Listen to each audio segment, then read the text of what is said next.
Yo, listen up. Here's a story about a little guy who lives in a blue world. And all day and all night and everything he sees is just blue, like him, inside and out. Hi, I'm Keegan, and I'll be your host today. And you are? I'm Chris. And I'm Levi. And today we watched a masterpiece. You can say that. Biffle, as I like to call it. Starring Paul Giamatti. And only Paul Giamatti. And Franklin Muniz. That's his name. And The Amanda Bynes Show. Yep. And written by Dan Schneider. Story by Dan Schneider. Our boy. And this is one of my favorite bad family movies. What'd you guys think about it? Rewatching it, because I think we've all seen it. Yeah. At least before. Yes. As children. And, I saw it like last year, or rewatched it last year. It's been a while. I watched it on TV when it used to be on every other day. Yeah.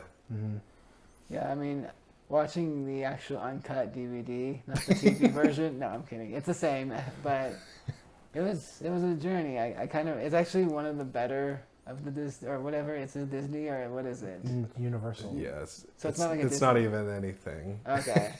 It's closer to like a Nickelodeon movie. Yeah. So it's pretty decent for that. Yeah, honestly, I was gonna say, it's like surprisingly well written on the Paul Giamatti side of things. I don't know if you guys feel the same way, but No, I agree. I thought it was. I mean, it's weird because it's almost like there's one movie that Paul Giamatti's character is in that's like well written and like funny. And then there's the other movie that the Frankie Muniz and Amanda Bynes characters are in. That's like very standard children's family movie. He definitely bumps it up to another level. Yeah, because like if it was like another actor who was just, like I'm gonna play this villain character in this kid's movie, like this movie, it wouldn't want to be. People like us wouldn't want to rewatch it. Well, he definitely sells the movie. Yeah. It's his camp and his hamming it up that does it. He really goes for it. I noticed there's like quite a difference between him and the kids. You kind of mentioned that it's almost like two different movies. Yeah. It's because he like hams. He knows what he's doing when he's Yeah. making his faces and stuff. And then the kids, they're also doing the same thing, but it's not hitting because they don't know what they're doing. They're just told make a silly face or something. Yeah. And it's not hitting, but when he does it, it's perfection. Right. Yeah. So where should we really begin the discussion? What do you want to start with, like the plot, or what do you want to do? Well, the plot is the classic boy who cried wolf story. With His name is Marty Wolf. And his name is Jason Shepard. Oh. Uh-oh. Dan Schneider's out of control. he's a genius. He knows what he's doing with his writing. It's quite a feat what he did. Correct. So there's this boy named Jason Shepard who's a lying little demon, as Sandra Oh calls him. You are lying through your teeth, you little demon. He can't help but just lie about everything. And he comes across the yin tis yang, who lies as well, but doesn't really have a moral compass. Sir, I think we just hit a kid. I'm on the phone. It's like the Batman and the Joker. I would say it's almost like he meets what he could be. It's what he could become. Right.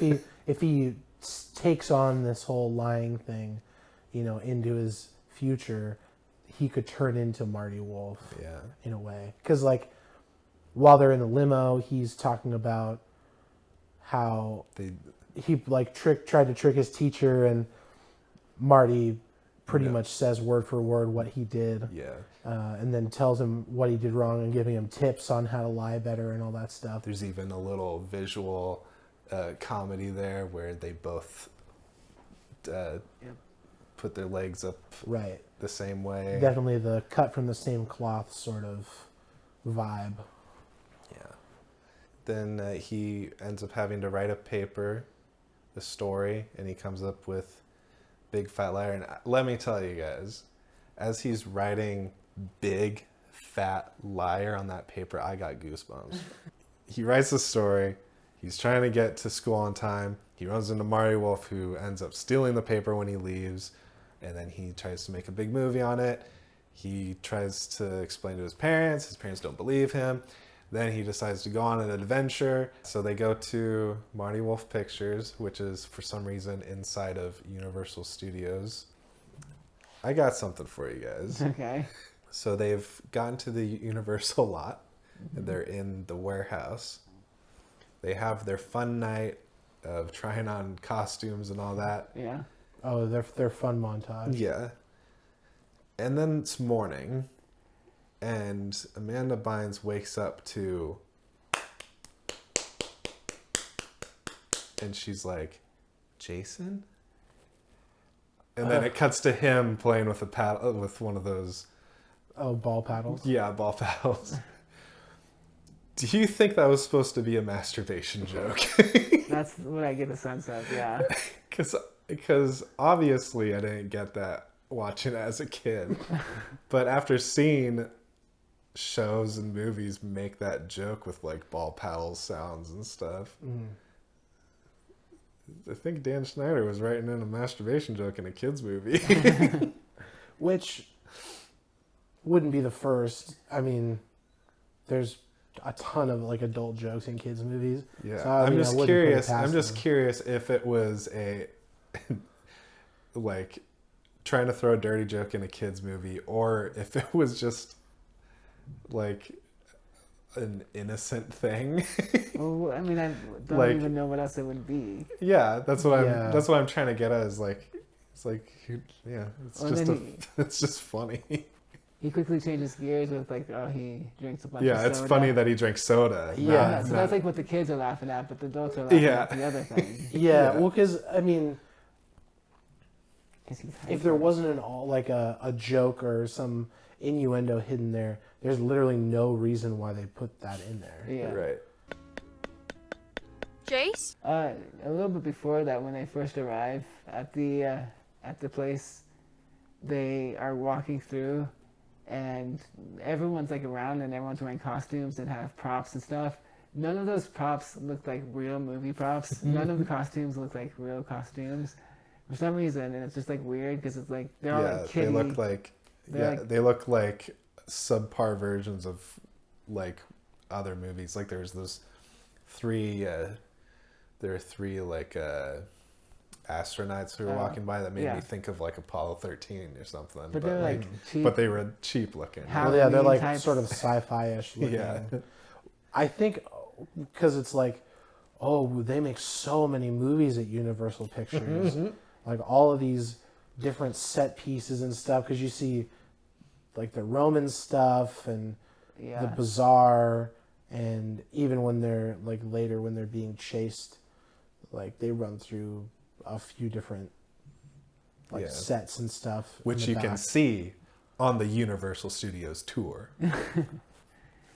The only thing they were missing was the crashed airplane from War of the Worlds. More on that later. I also don't think that in reality there's a bunch of different movies going on at the same time that people are walking around. I mean, there might be a little bit of There that. might be. If this was like early before talkies came out, they had like the one set that they all did. Well, also a ton of those, like they're, even if a bunch of movies were being filmed at the same time, would all of them be scrunched into one little Yeah, that's No. no they alleyway in the back of the and lots? it was a bazaar, so they wouldn't be on set doing it. They would be behind everything where there's nothing. Especially going. the spacemen walking. Yeah. Right, yeah. So they do all these pranks on Paul Giamatti. Yeah, we haven't even talked about the biggest part, really. Yeah, it's like the big thing of the movie is them running around pulling pranks on Paul Giamatti.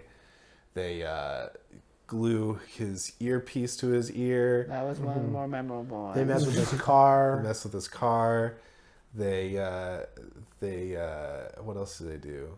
Yeah, that's about it. Yeah, they do a few things. And then like they change the address to the producer's house. Or whatever. yeah. So they go to the producer's house, or he goes to the producer's house, and there's this kid's party going on, and for whatever reason they think he's a clown, Yeah. and so they start like attacking him, and there's this great shot, like transition that I loved, where all these kids that are covered in like silly string, that look like colorful wires, they're all on top of him, like beating him up or whatever, and it's like not really a transition, but like it kind of caught my eye as a transition because it's one shot of all these kids covered in colorful silly string that look like wires, cut to them messing with the wires in his car. Okay. And they're like colorful wires, and like Yeah. for some reason when I saw like it cut from that to that, I was like, oh, was that like supposed to happen? Or There's some artistry in this movie. yeah. Some sort of visual transition between Yeah. scenes. Yeah. And then they do the ultimate prank on him, which I don't know if we should spoil. We're getting into spoilers here, Yeah. folks. Maybe stop and watch the movie before. And then If come you back don't want and the movie watch. spoiled for you, skip to here. Guys, I just got one thing to say. It's showtime. So they do this prank where it's pretty elaborate, so I don't even know where to start, or like how to just relay everything. But like, he gets in the car breaks down, and then he gets Jaleel White picks him up, and then He jumps out. because he's scared of Yeah, how he's he's scared. driving, Yeah. and then he's out in the desert alone, and then they send a helicopter to pick him up. Then the helicopter starts to crash, so then they have to jump out. They parachute and then they're Yeah. walking onto set. Oh, and then Jason has the monkey, and so he, for whatever reason, decides to not go to set, even though he just has his monkey, like whatever. Yeah. No, but his Like- monkey is his friend. Yeah, His only friend. I guess that's true. They needed a reason for him to, Go after run him, after him Yeah. instead of, because he could have just been like, whatever, kid. Like, Right, which he you probably lost. should have. Yeah. But because he had his monkey, he And that's kind of why they show the beginning part where they're sleeping together. Because, who cares about this monkey? But actually, he does care about it, it's his monkey lover. Yeah. They sleep in the same bed. He has an embroidered pillow. It says Mr. FB on it. So it's a really important monkey for him. And So he chases after him, and then they pull a Monsters Inc. and secretly have filming going on while he elaborates on what he's done. yeah. I stole Jason Shepard's paper and turned it in a big fat liar! So then he gets found out, and everyone is like, He's "The just, movie's canceled." he's just a big fat liar. But they still make the movie without him. Yeah. And it ends with Scrubs walking up to this pretty lady and saying, "The truth, it's not overrated." And then they give like the most like pathetic little end of the movie kiss. They just like kind of go like, and I was then in the hug. bathroom at this time trying to see it. Was it good? I mean, it looked pretty good up until that moment. Well, she also says a real cheese line like, Well, that's one way to make an entrance. Like, because in the end, the movie is not even that important. Yeah, the important thing is Family. Jason Shepard convinced his dad that he is not always going to be a liar. Yeah, in real life, you see someone. You don't just get like their word saying that you create the story. You sue them, you get the money. So then you have the proof and you got the money. Yeah. But this is a kids movie. They don't know what that's about. Can we just talk about, just for a second, Yeah. Marty Wolf, just as a villain, is... Like One of the top 10. He's S perfect. tier. He's S He's tier. an S tier villain for sure. Trust me, all it takes is one hit to get you back on top.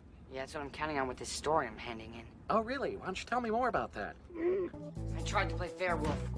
But you asked for it!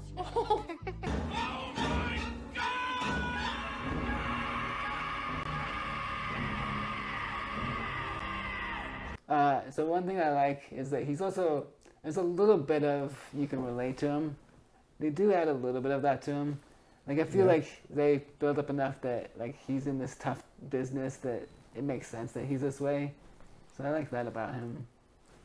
I mean, I would do the same as him. You heard it here. If Levi ever does that to you, you can come to us and we'll set him straight. But yeah, there's a little bit of relatability to him. Because he's not like, and they even set that up in the beginning of the movie when he's just like Frankie Muniz, like at the beginning. He once was this bright-eyed kid who had funny stories or whatever. All right. So in our little system, Yeah. what would you give this movie, Levi? What's our system again? It's 2 down for the worst, Okay. down for not that bad, but still bad. Okay, Okay. good, great. All right. So I think this is kind of a groundbreaking movie. Most movies, okay. How do I even say this? A lot of times actors have to, and writers, people behind the movies, they have to blow the producer to get a job. And I feel like in this one, they blew the producer in a better way, in a grander way. And so for that reason, I give it 1 thumbs up. All right, Chris, what do you say? What are you giving this one? I would probably give this one... Just, I mean, out of pure entertainment and the fact that the story isn't, you know, super elaborate, but it's good. It's a tale as old as time, but it's one of those that sticks with you. So I'll give it a solid thumbs up. All right. I'm going 2 thumbs up, buddy. I unironically love Paul Giamatti's stuff in this movie. Yeah, it's good. It's so good. And then I ironically love all the rest of it. Can I just say 2 things? First, when he's in bed and he wakes up and he's messing with Mr. Funnybones, he's spanking his monkey, which is another word for jerking off. So there's a couple jokes. Yeah, he is kind of slapping it. He's like, Mr. He's like, oh, that kills Marty. That's all the time we have for No, today. it's not.